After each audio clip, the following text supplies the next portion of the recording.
Most people don't believe that one can keep a Mosasaurus Hoffmanii in an aquarium, but in my opinion it is possible, although very difficult.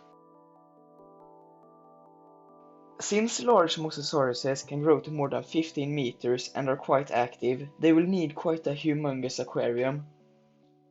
The fact that they are quite active and intelligent, at least compared to fish, means that they need a lot of space, and they would also benefit from some sort of structures, such as rocks or macroalgae such as kelp. I would recommend a minimum tank area of 20,000 square meters, and while they don't need a deep tank, it is great enrichment for them, so it should ideally be around 50 meters deep.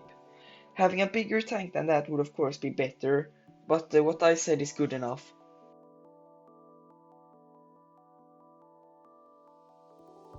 Adult Mosasauruses can be given almost any food, such as large fish, dolphins, sea turtles or sharks.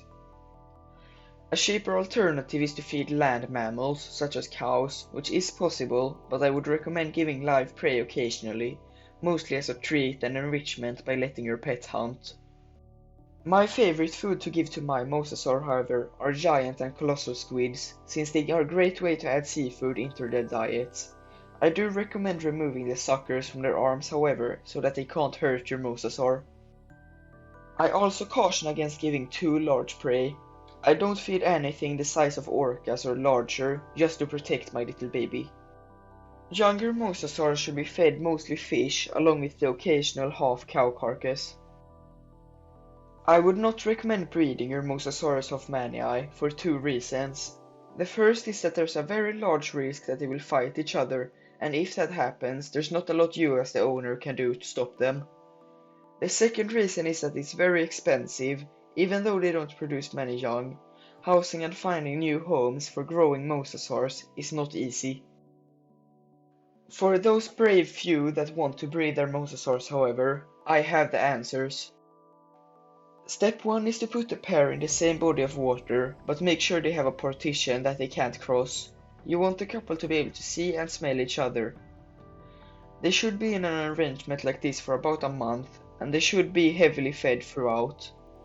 If you notice any aggression during this stage, then abandon your breeding attempt.